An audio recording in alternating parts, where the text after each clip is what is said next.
ఈ వీడియో చూసే ముందు జై హనుమాన్ అని కామెంట్ చేయండి. ఎవరైతే భక్తి శ్రద్ధలతో దేవుడిని పూజిస్తారో వారికి ఖచ్చితంగా మంచి ఫలితం ఉంటుంది అని పండితులు అంటున్నారు.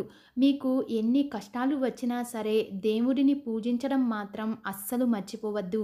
ఏదో ఒక రోజున దేవుడి అనుగ్రహంతో మీరు గొప్ప స్థాయికి ఎదుగుతారు. అయితే మన ఇంట్లో దీపారాధన చేసే సమయంలో ఆ దేవుడు ముందుగానే కొన్ని సంకేతాలను పంపిస్తాడు అని శాస్త్రాలు చెబుతున్నాయి. ఆ సంకేతాలను గుర్తిస్తే దేవుడి ఆశీర్వాదం మీకు సంపూర్ణంగా లభిస్తుంది. దీంతో విపరీతమైన అదృష్టం కలిసొచ్చి కోట్ల ఆస్తులు కలిసొస్తాయి. మీరు చేసే పూజలకు దేవుడు సంతోషిస్తే మీకు ఎలాంటి సంకేతాలను పంపిస్తాడో ఈ వీడియోలో తెలుసుకుందాం.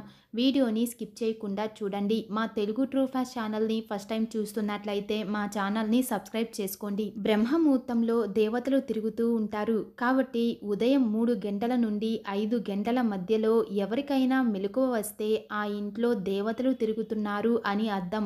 ఒక్కోసారి ఇంట్లో దీపారాధన చేసే సమయంలో మనకు తెలియకుండానే కన్నీళ్లు వస్తాయి. దీపారాధన చేసేటప్పుడు మీ కంటి నుండి కన్నీళ్లు వస్తే మీరు చేసే పూజకు రెట్టింపు ఫలితం రాబోతుందని అర్థం. ఇక మీకున్న కష్టాలన్నీ వెంటనే తొలగిపోతాయి. అలాగే పూజ గదిలో దీపం వెలిగించేటప్పుడు ఒక్కోసారి మన చెయ్యి కాలుతుంది. ఇలా జరిగితే అశుభంగా భావించాలి. పూజలో మీ చెయ్యి కాలితే మీరు ఏదో తప్పు చేశారని అర్థం.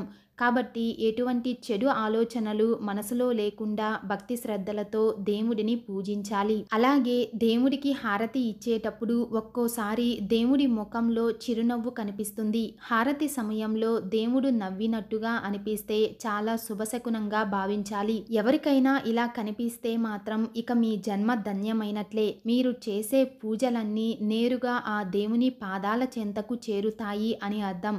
అలాగే మీ ఇంట్లో అనుకోకుండా పాలు పొంగితే ధన రూపంలో మీ ఇంట్లోకి లక్ష్మీదేవి రాబోతుందని అర్థం. అలాగే ఒక్కోసారి ఉన్నట్టుండి గజ్జల శబ్దాలు వినిపిస్తూ ఉంటాయి. మీ ఇంట్లో మీకు గజ్జల శబ్దం వినిపిస్తే మీ ఇంట్లో లక్ష్మీదేవి తిరుగుతుందని అర్థం. విపరీతమైన ఐశ్వర్యం మీ ఇంటికి రాబోతుందని సంకేతం. అలాగే ఒక్కోసారి మన ఇంట్లో ఎవరో ఉన్నట్లుగా అనిపిస్తుంది. ఇలా అనిపిస్తే మాత్రం మీ ఇంట్లో దేవతలు తిరుగుతున్నారని సంకేతం. మీ ఇంటికి అదృష్టం పట్టబోతుందని అర్థం.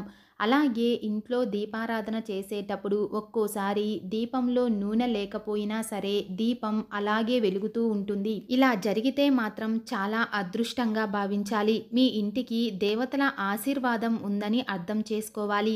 అలాగే పూజ గదిలో దీపం వెలిగించిన తరువాత ఆ దీపం ప్రకాశవంతంగా వెలిగితే మీరు చేసే పూజలకు దేవుని ఆశీర్వాదం లభించిందని అర్థం. మీ పూజలకు దేవుడు సంతోషంగా ఉన్నాడని, మీ కోరికలన్నీ నెరవేరబోతున్నాయని అర్థం. అలాగే ఇంట్లో దీపారాధన చేసే సమయంలో దేవుడి పటం నుండి పువ్వులు కింద పడితే చాలా శుభ సంకేతంగా భావించాలి. దేవుడికి పెట్టిన పువ్వులు అకస్మాత్తుగా కింద పడితే మీ పూజలకు దేవుళ్ళు సంతోషంగా ఉన్నారని, మీ ఇంటికి మంచి జరగబోతుందని శుభ సంకేతం. ఈ పువ్వులను దేవతల ఆశీర్వాదంగా భావించి మీ బీరువాలో పెట్టుకుంటే డబ్బు పరంగా మీ ఇంటికి బాగా కలిసొస్తుంది. జీవితంలో డబ్బు కొరత ఉండనే ఉండదు. ఇంట్లో దీపారాధన చేసే సమయంలో కొంతమందికి ఆవలింతలు వస్తాయి. పూజ సమయంలో ఆవలింతలు వస్తే మీ ఇంట్లో దుష్ట శక్తులు ఉన్నాయని అర్థం. అలాగే ఒక్కోసారి ఉన్నట్టుండి దేవుని కుంకుమ చెయ్యి జారి కింద పడుతుంది. ఇది చాలా అశుభంగా భావించాలి. పూజ సమయంలో ఇలా జరిగితే మీ భర్తకు సమస్యలు రాబోతున్నాయని అర్థం. ఇలా కుంకుమ కింద పడినప్పుడు ఆ కుంకుమను చీపురుతో ఊడవకుండా చేతితో తీసేసి పారుతున్న నీటిలో కలిపితే ఎలాంటి దోషం ఉండదు. అలాగే దీపారాధన సమయంలో దీపం కొండెక్కితే మీ కుటుంబంలో సమస్యలు రాబోతున్నాయని అర్థం. పూజలో దీపం కొండెక్కితే ఓం నమఃశివాయ అనే మంత్రాన్ని 3 సార్లు జపించి కొత్త దీపాన్ని వెలిగిస్తే ఎలాంటి దోషం ఉండదు అని పండితులు అంటున్నారు. అలాగే దీపంలోని వత్తులు పూర్తిగా కాలిపోతే మీ ఇంటిపై దేవుని ఆశీర్వాదం ఉందని అర్థం. అలాగే మీ పూజ గదిలో బల్లి కనిపిస్తే మీ ఇంటికి విపరీతమైన డబ్బు రాబోతుందని సంకేతం. బల్లులను లక్ష్మీదేవి స్వరూపంగా భావిస్తారు. కాబట్టి మీ పూజ గదిలో బల్లి కనిపిస్తే మీ ఇంట్లోకి లక్ష్మీదేవి రాబోతుందని అర్థం. మీ ఇంట్లో ఒకే చోట 3 బల్లులు కనిపిస్తే మీ ఇంటికి లక్ష్మీ కటాక్షం కలగబోతుందని అర్థం. అలాగే తులసి మొక్క దగ్గర బల్లులు కనిపిస్తే మీ ఇంటిపై లక్ష్మీదేవి ఆశీర్వాదం ఉందని అర్థం. అలాగే మీ పూజ గదిలో నల్ల చీమలు కనిపిస్తే మీరు త్వరలోనే ధనవంతులు అవ్వబోతున్నారని, జీవితంలో గొప్ప స్థాయికి ఎదగబోతున్నారని అర్థం. అలాగే దేవుడికి పెట్టిన నైవేద్యానికి తరచూ చీమలు పడుతూ ఉంటే మీ నైవేద్యాన్ని దేవుడు స్వీకరించాడని అర్థం. కాకికి దేవతలకు చాలా దగ్గర సంబంధం ఉంటుంది అని అంటూ ఉంటారు.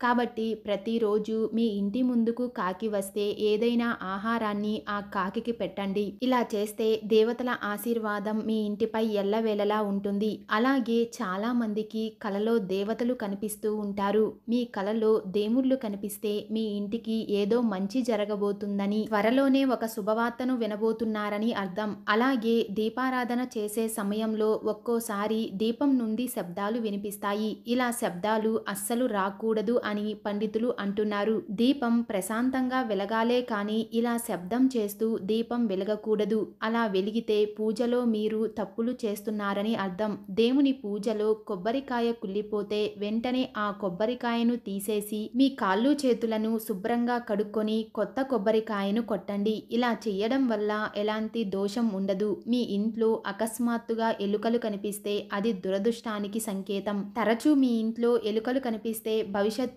మీకు ఏదో చెడు జరగబోతుందని అర్థం. ఉప్పును లక్ష్మీదేవి స్వరూపంగా భావిస్తారు. కాబట్టి మన చేతి నుండి ఉప్పు కింద పడితే మీ ఇంట్లో డబ్బు నష్టాలు జరగబోతున్నాయని అర్థం. మీకు ఎక్కడైనా గుడ్లగూబ కనిపిస్తే మీకు మంచి జరగబోతుందని అర్థం. లక్ష్మీదేవి స్వరూపమైన తులసి మొక్క ఎండిపోతుంటే మీ ఇంటికి ఏదో కీడు జరగబోతుందని సంకేతం. ఈ వీడియో మీకు నచ్చినట్లయితే లైక్ చేసి షేర్ చేయండి. ఇలాంటి మరిన్ని అప్డేట్స్ కోసం మా ఛానల్ని సబ్స్క్రైబ్ చేసుకోండి.